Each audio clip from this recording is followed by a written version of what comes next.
네, 여러분 안녕하십니까? 오늘은 빅뱅 과정에 대해서 간단하게 좀 말씀을 드려볼게요. 안 그래도 여러분들 여기 빅뱅 과정 암기할 게 많다 보니까 공부하기 힘드시잖아요. 그래가지고 선생님이 그냥 편안하게 시험에 많이 나오는 것들 위주로 정리를 갖다가 해봤으니까 여러분들 간단하게 한 5분에서 6분 정도만 시간 투자해 주시면 좋을 것 같습니다. 자, 여러분들 이 빅뱅 과정을 통해 가지고 우리가 공부를 하고자 하는 목적이 뭐냐면 바로 이제 이 우주를 구성하는 입자들이 어떻게 생성되었는지가 이게 화두가 되겠고요. 그다음에 시간이 흐르게 되면서 우주의 온도가 얼마이고 그 당시에 우주의 온도가 이 정도였을 때 얼만큼의 시간이 흘렀는지가 종종 시험에 출제가 됩니다. 종종이 아니고 사실 많이 나와요. 자, 보통 이제 그 학계에서 우주의 나이를 138억 년 전으로 잡는데요. 이 138억 년 전의 우주는 그러니까 지금 이 엄청 상상할 수도 없는 요 우주가 옛날에는 한 점에 있었대요. 그러다가 갑자기 원인 모르게 뻥 하고 이렇게 대폭발을 일으켰으니 그걸 우리가 빅뱅이라고 하는 거거든요. 그래서 이제 그 빅뱅이 일어나가지고 아주 잠깐 동안을 플랑크 시간이라고 하는데 이 플랑크 시간이라고 하는 거는 뭐 아직 모른다라고 생각하시면 됩니다. 그러고 나서 이제 우주는 엄청난 속도로 팽창을 하기 시작을 했고요. 자, 이때 가장 먼저 만들어졌던 입자가 기본 입자가 되겠습니다. 그래서 이 기본 입자는 사실 크게 쿼크라고 하는 거랑 경입자 또는 렙톤이라고 하는 두 가지 종류로 나뉘게 되는데 우리 통합과학에서는 쿼크 두 종류의 경입자 한 종류만 기억해 주시면 좋을 것 같아요.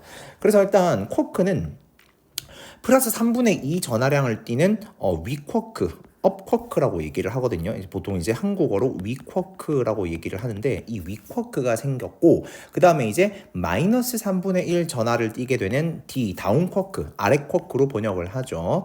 아래쿼크가 생겼다라고 보시면 되겠습니다. 그래서 기본 입자 중에 위쿼크 하나, 아래쿼크 하나가 생겼고 위쿼크는 플러스 3분의 2, 다운쿼크, 아래쿼크는 마이너스 3분의 1 전하량을 띠고 있다라는 거고요.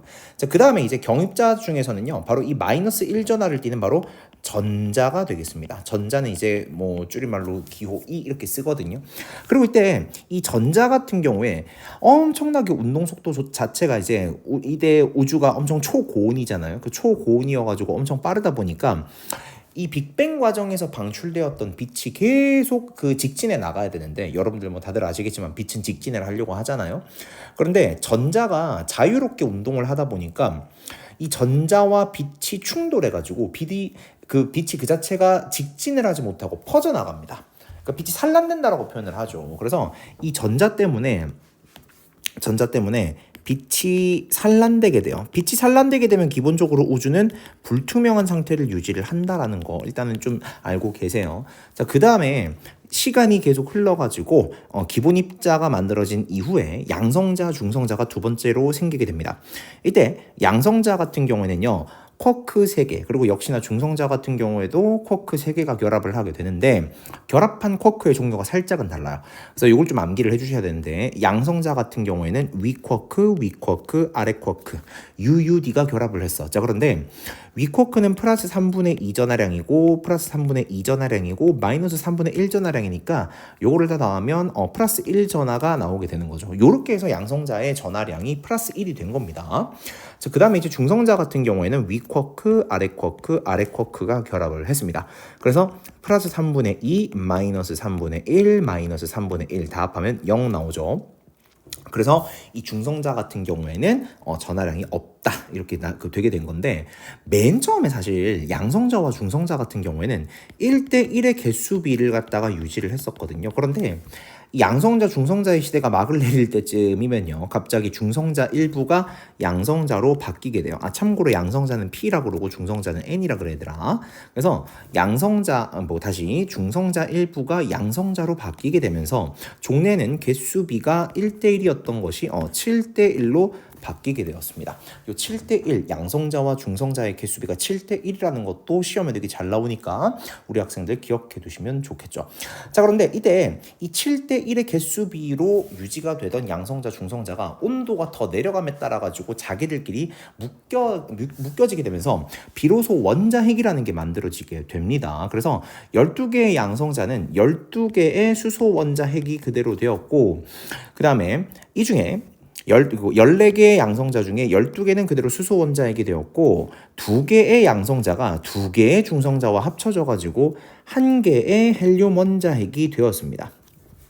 아시겠죠? 자, 그래서 일단 수소 원자핵과 헬륨 원자핵의 개수비는 12대 1인데요. 그 다음에 질량비는 12대 4가 돼요. 3대 1이 된다. 자, 이것도 원리를 간단하게 설명드리면 양성자와 중성자의 질량이 같기 때문입니다. 그래서 12개의 수소 원자핵의 질량을 내가 양성자 하나의 질량을 1이라고 하면 얘는 12가 되겠죠? 그 다음에 헬륨 원자핵 질량은 양성자 2개에 중성자 2개가 합쳐진 거니까 얘는 2 더하기 2는 4 이렇게 되는 겁니다. 그래서 질량비는 3대 1인데 자, 여기 시험에 엄청 잘 나오거든요. 왜 그러냐면 빅뱅 우주론의 첫 번째 증거이기 때문입니다. 자, 그래서 꼭 기억해야 할 포인트 첫 번째, 양성자와 중성자의 개수비가 7대 1이었던 게 수소 원자핵 12개, 헬륨 원자핵 1개가 되면서 개수비는 12대 1이 되었고 질량비는 3대 1이 되었다. 이때 질량비 3대 1이라고 하는 것은 빅뱅 우주론의 첫 번째 증거가 된다라는 거고요. 시험 포인트 하나만 더 짚어드릴게요. 자, 이 당시에 원자핵이 생성됐을 때 우주의 온도는 10억 켈빈에 해당이 되고 그 다음에 그 당시 우주는 빅뱅이 일어나고 나서 약 3분이 지났을 때입니다. 아시겠죠? 자, 근데 계속 시간이 흘러서 드디어 이제 38만 년이라는 시간이 된 거예요. 엄청나게 긴 시간이 흘렀죠.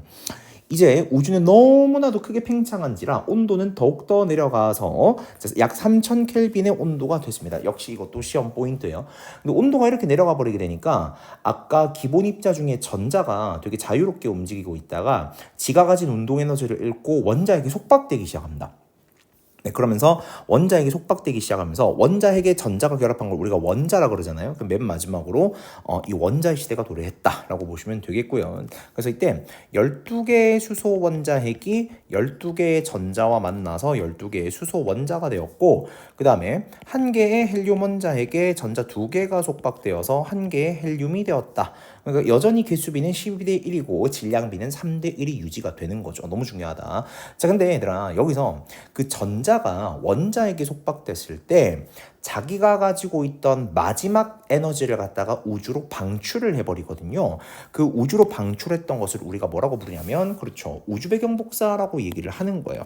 근데 이 우주배경 복사라고 하는 것도 되게 중요한 이유가 뭐냐면 역시나 빅뱅 우주론의 두 번째 증거이기 때문이다. 빅뱅 우주론의 두 번째 증거이기 때문이다. 자, 얘들아 첫 번째 증거는 뭐야? 그렇지. 수소 원자핵과 헬륨 원자핵의 질량비가 3대 1이 된다. 그 다음에 두 번째 증거는 뭐다? 우주배경 복사가 있다라는 거까지 기억해 주시면 되겠고 그리고 마지막으로 아까 전자 때문에 그 빅뱅 과정에서 방출된 빛이 직진을 못한다 그랬잖아요. 근데 이제 전자가 원자에게 속박이 되게 되면 더 이상 그 빛이 직진하는 것을 방해할 요소가 있다 없다? 거의 없어지겠죠. 우주가 이렇게 거의 텅 비게 되니까.